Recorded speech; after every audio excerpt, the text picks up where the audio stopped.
Merci, mon président. Bien, mesdames et messieurs, bonsoir à toutes et tous. C'est bon. Heureux de vous retrouver, merci pour votre patience. Je voulais vous dire quelques mots à l'issue de ce deuxième sommet de la communauté politique européenne. D'abord pour vous dire que je suis très heureux que ce projet que nous avons lancé il y a maintenant un peu plus d'un an, le 9 mai de l'année dernière, au Parlement européen, puisse ainsi continuer de prospérer et de devenir une réalité après le sommet de Prague que nous avons tenu en octobre dernier. Ce deuxième sommet de la communauté politique européenne, je crois, démontre la pertinence de cette idée et la force de ce format collectivement. Et je vois beaucoup de collègues qui parfois en doutaient, qui sont maintenant convaincus de cela. Alors, je veux avant toute chose commencer en félicitant très chaleureusement la présidente Maia Sandu et la Moldavie pour l'organisation de ce sommet. C'était d'abord un défi organisationnel, il a été formidablement réussi. 47 chefs d'État et de gouvernement ici présents qui représentent cette Europe politique, cette communauté.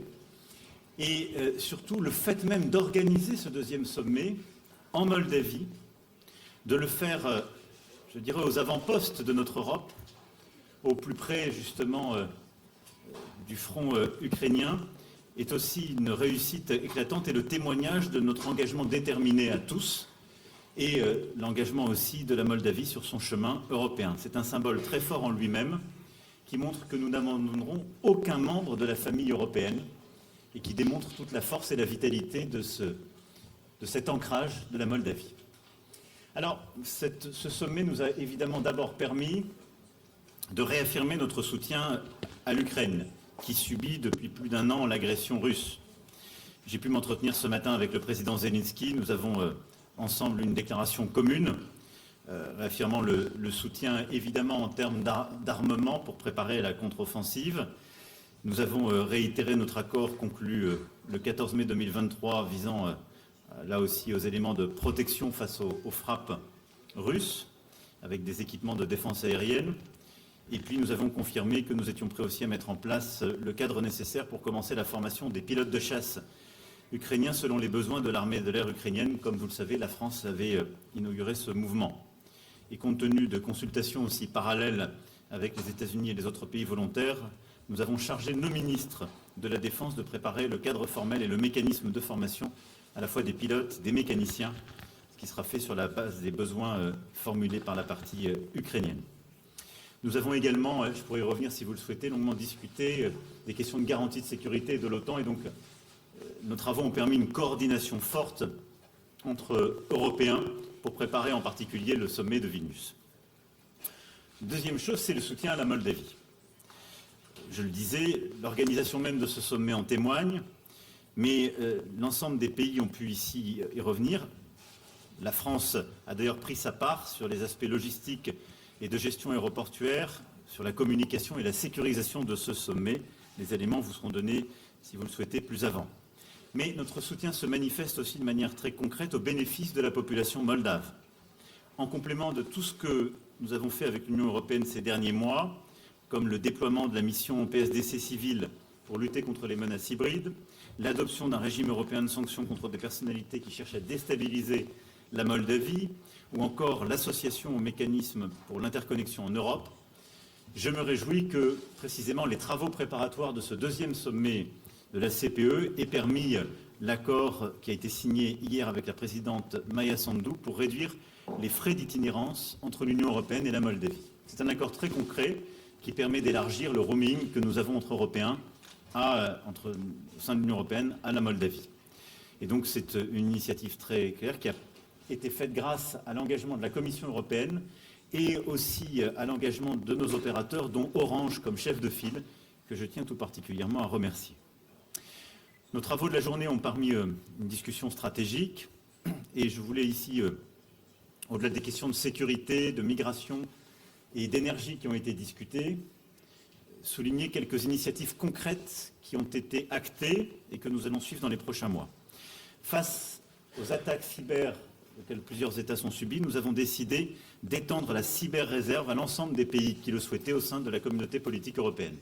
Cette cyber-réserve que nous avons lancée au sein de l'Union européenne c'est la capacité de développer des centres communs d'expertise pour nous protéger face aux cyberattaques. Nous avons acté l'étendue de celle-ci en développant justement des centres d'excellence dans plusieurs pays qui se sont portés volontaires à l'échelle de la CPE. C'est la même chose que nous avons décidé pour la protection des infrastructures critiques, sujet qui était déjà sorti de Prague. Nous avons en effet une méthodologie, des systèmes de protection que nous avons mis en place au sein de l'Union européenne. Nous avons acté leur extension à tous les pays membres de la communauté politique européenne qu'ils souhaitaient. Et troisième chose, nous avons défini la nécessité de mieux protéger nos opinions publiques contre la manipulation de l'information et justement les intrusions et l'utilisation des réseaux sociaux par de la propagande extérieure. Et sur ce point, un travail de coordination a été lancé pour pouvoir avoir des décisions concrètes et des mécanismes aussi de discussion avec les plateformes dans les mois qui viennent. Cette réunion a également permis, ce sommet a également permis des coordinations dans des formats différents. J'y reviendrai si vous le souhaitez dans le cadre des questions. Mais nous avons pu ainsi, avec le chancelier Scholz, poursuivre le travail que nous avions lancé la dernière fois et suite aux événements qui sont arrivés en Kosovo du Nord ces derniers jours. Nous avons vu d'une part la présidente Osmani, puis le président Vučić, et nous venons un instant de tenir une réunion à 4 en rassemblant les deux présidents autour de la table et en demandant justement des décisions claires pour la semaine prochaine. J'y reviendrai si vous le souhaitez dans le cadre des questions. Et avec le président Michel, le chancelier Scholz, nous avons également réuni le Premier ministre Pachinian et le président Aliyev pour poursuivre le processus justement entre ces deux pays et permettre là aussi une pacification entre l'Arménie et l'Azerbaïdjan, mais qui soit respectueuse de la souveraineté de chacun et de la sécurité des personnes comme du respect des minorités, sujet qui nous est ô combien cher. Ces deux sujets illustrent que notre Europe, pour continuer d'avancer dans le contexte justement de cette guerre en Ukraine, a besoin de régler les conflits qui restent et les situations de déstabilisation qui demeurent. C'est notre devoir et c'est une nécessité pour notre sécurité collective. Nous l'avons fait avec le respect que chacun doit à l'ensemble de ses membres, mais avec un vrai engagement en particulier franco-allemand très fort sur cet agenda. Un dernier mot enfin pour redire avec force à quel point ce format, cette communauté que nous bâtissons ensemble depuis quelques mois, est essentiel à un moment où notre continent est face à de très grands défis. Et cette communauté sur un pied d'égalité, parce que nous sommes 47 semblables, permet justement de relever les défis ensemble et pas simplement avec un centre qui regarde une périphérie, si je puis dire. Parce que c'est comme ça qu'on regarde les choses, quand on les voit depuis Bruxelles parfois, ou lorsqu'on discute les choses dans une perspective d'accession. Là, nous sommes entre égaux. Et c'est une approche vraiment intergouvernementale pleine et entière. C'est, je crois, une Europe très politique qui peut ainsi relever ces défis. Nous poursuivrons avec le même esprit de solidarité, de respect et d'unité à Grenade en octobre, puisque c'est la présidence espagnole de l'Union européenne qui organisera le 3e sommet de la CPE, puis au printemps prochain au Royaume-Uni, puisque c'est au Royaume-Uni qui organisera la 4e session. Je vais maintenant répondre à toutes les questions que vous souhaitez poser. Bonsoir Monsieur le Président. Valérie Leroux de l'agence France Presse. Pardon. Nous sommes à quelques kilomètres de l'Ukraine, nous sommes aussi très proches d'une base russe au cœur de la Moldavie. Quel est le message que vous envoyez ce soir à Vladimir Poutine? Le chancelier Scholz a déclaré de son côté récemment qu'il était prêt, le moment venu, à reprendre contact avec le président russe. Quand ce moment sera-t-il venu? Quand jugez-vous que vous pourrez reprendre contact avec lui? Le président Zelensky, de son côté, a demandé aujourd'hui qu'un signal très clair puisse être envoyé à son pays au sommet de l'OTAN sur le fait qu'il pourrait rejoindre l'Alliance dès que la guerre serait terminée. Est-ce que vous pensez que ce signal clair, il pourra l'obtenir à Vilnius et la France va-t-elle appuyer cette demande?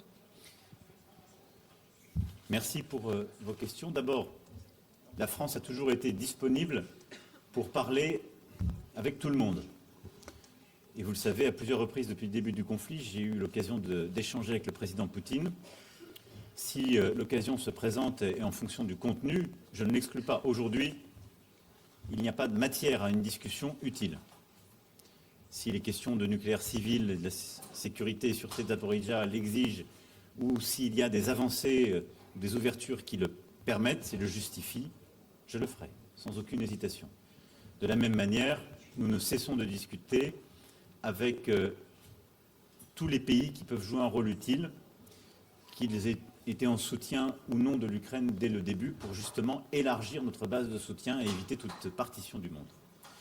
Le message ensuite que nous avons ici livré à la Russie est clair, c'est un message d'unité et de soutien unanime et clair à l'Ukraine et au peuple ukrainien. Pour mener sa contre-offensive, pour obtenir des garanties de sécurité et au fond pour bâtir une paix durable, c'est-à-dire respectueuse du droit international et aux conditions définies par l'Ukraine. Je crois en effet que Vilnius doit envoyer un message très clair de soutien à l'Ukraine et aux Ukrainiens.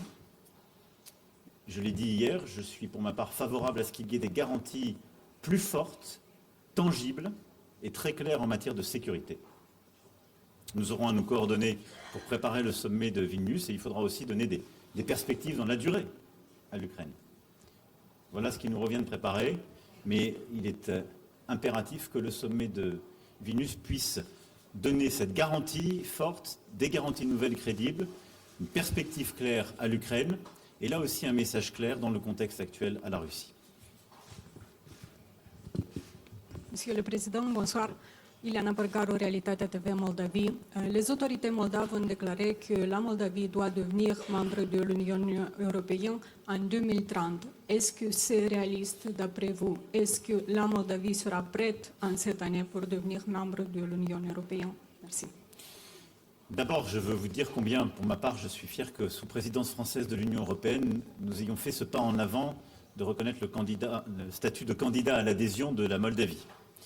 C'est un choix très clair qui a été de dire, au moment où nous faisions ce geste pour l'Ukraine, on ne pouvait pas laisser la Moldavie de côté. Compte tenu de sa géographie, des réalités géopolitiques qui sont sur votre territoire et du courage avec lequel vous avez affronté aussi ce conflit depuis le début, sur le plan des déstabilisations, sur le plan énergétique comme sur le plan humanitaire. Ensuite, quand je vois le courage et la clarté avec laquelle la présidente Maia Sandu mène les réformes, la lutte contre la corruption, l'amélioration du cadre économique, le travail pour les médias et leur indépendance, le travail pour la justice, etc., etc., j'ai une grande confiance dans la capacité de votre pays, sous son autorité, à avancer avec une grande rapidité sur ce chemin. Ensuite, je le disais hier à Bratislava, je pense pour ma part que nous, Européens, devons prendre nos responsabilités et accélérer avec clarté sur l'élargissement, tout en changeant très profondément la nature de notre union ainsi élargie. Bonjour Monsieur le Président, je suis là. Là, je lève la main. Pardon. Anja Nussbaum de Bloomberg News. Une question sur le conflit entre le Kosovo et la Serbie. Alors, si j'ai bien compris, il s'agirait d'une réunion la semaine prochaine avec le chancelier Scholz et les présidentes du Serbie, du Kosovo que vous évoquiez à l'instant. Sur le conflit en lui-même, comment est-ce qu'il impacte les perspectives européennes de la Serbie? Et est-ce que vous vous joignez à l'appel américain pour une désescalade immédiate? Et pour rebondir sur la question de ma consoeur quant aux garanties de sécurité données à l'Ukraine, à quoi concrètement pourraient ressembler de telles garanties de sécurité sur le modèle israélien que vous évoquiez hier à Bratislava? Et est-ce qu'aujourd'hui, vous évoquiez un consensus qui se dégage? Est-ce qu'aujourd'hui, il y a un consensus avec l'Allemagne et vos principaux partenaires européens? D'abord, nous travaillons sur ce sujet des garanties de sécurité à l'Ukraine de manière très étroite avec le chancelier Scholz et l'ensemble de nos partenaires européens. J'aurai l'occasion d'aller en Allemagne dès mardi prochain, d'ailleurs, pour des discussions plus approfondies avec le chancelier, entre autres sur ce sujet.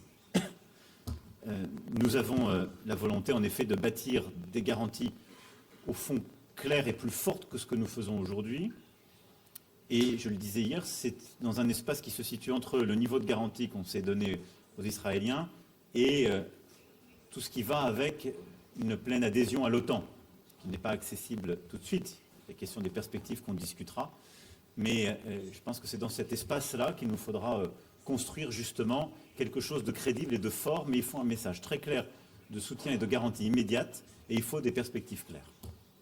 Nous avons aujourd'hui, avec le chancelier Scholz, vu le président Vučić, puis vu la présidente Osmani, puis aujourd'hui, nous avons réuni le président Vučić et la présidente Osmani. Comme vous le savez, l'Allemagne et la France ont proposé un plan qui a été accepté par les deux parties il y a plusieurs semaines sous la supervision et l'autorité de l'Union européenne et du haut représentant Borrell. Ce plan est, je crois, une vraie avancée. Il faut maintenant le mettre en œuvre. Il y a eu au Nord Kosovo des tensions qui sont intervenues la semaine dernière, qui ont été liées à l'organisation regrettable d'élections alors que les garanties de bon déroulement n'étaient pas fournies, et 4 maires qui ont été élus avec moins de 5% des votants, ce qui n'est évidemment pas une condition de légitimité, une escalade des forces, une escalade des violences, etc. Et je veux ici dire d'ailleurs notre plein soutien à celles et ceux qui ont été blessés lors de ces événements, en particulier les soldats de l'OTAN dans ce cadre. Ce que nous avons demandé aux deux parties est très simple. L'organisation dans les meilleurs délais de nouvelles élections dans ces 4 municipalités, engagement de la part du Kosovo, la participation à ces élections de manière claire de la part de la partie serbe, et le règlement prioritaire et sans délai de la question de l'association des municipalités serbes de la part du Kosovo. Voilà, en substance, et pour simplifier grandement les choses, la demande que nous avons effectuée. Et donc, chaque partie va maintenant consulter les siens et revenir la semaine prochaine avec des réponses claires. Dans le même temps, le haut représentant Borrell aura l'occasion de tenir avec les ministres des deux parties une réunion sur, justement, la question de l'association des municipalités serbes. Je te réponds Bonsoir. Oui. Julia Sarivan, Journal TV. Mr. Macron, how realistic is it for Paris to become Monsieur le one of the Président, main advocates for est-il Moldova réaliste in que the process of the la EU France accession? devienne le principal I avocat think- de la Moldavie dans sur son chemin vers l'Europe? We're probably one of the best advocates Je pense que nous sommes of this sans doute process, first le because meilleur avocat we did pour ce support processus, the recognition car of, nous avons your candidate clairement status. soutenu Second, votre because statut de candidat. we did support the Deuxièmement, decision of nous your avons president to clairement organize the soutenu la second summit décision of de the votre European président Political d'organiser Community. ce deuxième And we sommet did de la accompany communauté politique your européenne country. et nous avons third, clairement because we do accompagné support votre all pays the reforms et ensuite également made parce que nous by soutenons your pleinement president and toutes your les administration. réformes entreprises par votre So, présidente I et votre think it's not administration. just realistic, Je pense this que is ce n'est donc exactly pas a matter of simplement fact. réaliste, mais And c'est indeed, un fait. our willingness is that Et your notre country volonté est précisément maintain que this votre faith of pays reforms and this ambition. maintienne ce rythme I de think réforme you et are cette on the right ambition. path. Je pense que vous êtes sur I la think you bonne are voie. delivering Je pense incredible que policies and you have incredible results, vous especially in this, mettez en place des in this politiques very moment. incroyables, vous obtenez des And we do résultats admire what incroyables is doing à l'heure here. à l'heure To fight actuelle against corruption, et vous luttez contre make la to corruption create better afin business conditions, d'améliorer to les pass a lot of conditions reforms for pour les media, entreprises. for justice Il and y a so des on. réformes également dans le So, domaine des médias, I etc. do believe that Donc you je will pense succeed on sincèrement this path que and following this method. ce peut-être une dernière question. chemin sera mené à terme. Allez-y, Monsieur Ricard. Bonjour, Une Philippe dernière. Ricard pour Le Monde. La conclusion logique de ce que vous venez de dire sur l'élargissement, qui doit aller le plus vite possible, ça serait que la France soutienne l'ouverture de négociations dès cette année à l'Ukraine et à la Moldavie, avec l'Ukraine et la Moldavie sur l'accession à l'UE, bien sûr. Est-ce que c'est le cas? Merci. Alors, comme vous le savez, d'abord, nous attendons à l'automne le rapport qui sera fait par la Commission. Mais je pense que maintenant, nous entrons dans une phase très politique. Et je l'ai dit hier, Globsec, je pense que nous avons besoin d'acter le fait que notre Union européenne doit ancrer aujourd'hui les Balkans occidentaux, la Moldavie et l'Ukraine dans notre espace géopolitique. Et de nous penser pleinement comme puissance démocratique. En faisant cela, l'impératif est de reclarifier les finalités de notre Union européenne et son mode de fonctionnement. D'ores et déjà, nous avons changé. Et la première vague d'élargissement, enfin la dernière vague d'élargissement, mais qui était substantielle, a changé la nature de notre Union.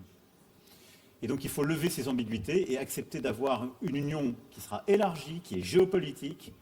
Il faut en reclarifier, en simplifier à la fois les compétences et les finalités, et ensuite acter que quelques-uns de ses membres, dans un système qui doit être ouvert, peut-être décident d'aller plus loin, ont une politique plus communautaire et plus intégrée en son sein.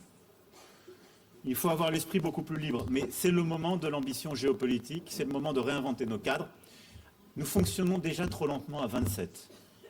Personne ne peut dire de manière crédible qu'à 8 de plus, nous allons mieux fonctionner. Ça n'est pas vrai. Et donc, en même temps que nous allons devoir accélérer dans l'ouverture, nous allons devoir accélérer dans l'ambition des réformes, leur simplification et la clarification de nos finalités. C'est en tout cas l'agenda que je vais poursuivre dans les prochains mois. Merci beaucoup, mesdames et messieurs, et félicitations encore à la Moldavie pour la parfaite organisation de ce sommet. Merci beaucoup.